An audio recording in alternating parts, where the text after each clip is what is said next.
Alright guys, so in this video I'm going to be talking about the differences between the ISTP and INTJ personality types. Now these two often get confused for one another, and it's usually the ISTP being confused for an INTJ. Now the reason why this happens is because in the typology community, the personality types that are intuitive tend to be put on a pedestal, especially the intuitive types that are introverted intuitive types. So what this ends up happening is that the fictional characters and celebrities who are ISTPs get typed as INTJs because it's one of the personality types that people like or that they wish that they were. Now, there's nothing wrong with that. That's okay and everything, but this can actually easily be exploited by content creators who will type your favorite fictional characters and celebrities as the types that you put on a pedestal and wish to be in order to manipulate you. So I'm hoping I can reveal some of these manipulative tactics, shine light on them by clarifying the differences between an ISTP and an INTJ. So the way that I'm going to do this is I'm going to talk about the ISTP and the top two cognitive function slots and their temperament. So the ISTP leads with introverted thinking. That's TI for short. Basically what introverted thinking is that it means that the ISTP is a very logical, analytical personality type who seeks to identify problems and solve those problems. Now I think this is probably the biggest culprit when it comes to misunderstanding and confusing ISTPs for INTJs, because the ISTP, just like the INTJ, is a logical personality type. They are constantly thinking about ways that they can solve problems and analyzing situations.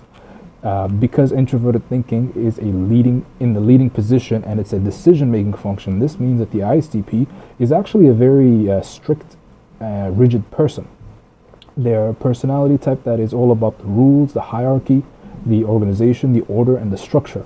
That's introverted logic. And when I say structure and organization, I don't mean organization in the TE sense. I mean mostly in a TI sense, in that how principles are defined and how they logically cohere with one another. That being said, that's the leading function of the ISTP, and with that they have extroverted sensing to support their introverted thinking. So what this means is that the ISTP is going to be a lot more flashy in their behavior, a lot more performative. They're going to have a higher aptitude for athleticism in general. They are going to be much more inclined to receiving information on the concrete environment that they're in, so it's the circumstances that they're in and they and other people are in, and adjusting and adapting to the concrete environment. This is something that you're not really going to see that often with the INTJ. Now the ISTP personality type, when you combine the TI and SE, what you end up getting is somebody who is very focused on the establishment of order and hierarchies, and then the enforcement of those hierarchies via their extroverted sensing. Because another thing about SE is that it's attributed to the action of force, forcing something. Now, great examples of real life ISTPs would be Malcolm X, all right, and Vladimir Putin, especially Vladimir Putin. If you really want a great example of the poster boy for ISTPs, it would be Vladimir Putin. These types are very focused on the establishment of systems and making sure that everyone adheres to those systems, or tearing down systems that they don't believe that should be existing in the first place. Malcolm X is a great example of that. Now let's move on to the INTJ. Now the INTJ leads with introverted intuition. So right off the bat, first and foremost, these types are concerned more with reflection, pondering, prediction. All right, they're all about predicting events and how things are going to go. They're all about having foresight. The INTJ, because they have NI leading and TE to support, they are the most strategic of all the types. The INTJ, because of introverted intuition, is concerned first and foremost with perception, viewing the world in their own subjective way, and they can get into some very arcane, very mystical ways of seeing the world. They have extroverted thinking to support them in that, and extroverted thinking is basically a concern with how the external world works, how the environment works, how things work, how things can be effective and productive. They verify what is true based on what is demonstrable and what is applicable. So that's how truth is determined, through application of logic. Because of that, the INTJ also is concerned with using the extroverted thinking as a way to apply the introverted intuitive insights and perceptions that they have. With that being said, so when you get an overall view of the INTJ, what you get is somebody who is very concerned with prediction, seeing where things are headed, sequencing actions and steps needed to be taken in order to achieve long-term outcomes or avoid long-term disasters.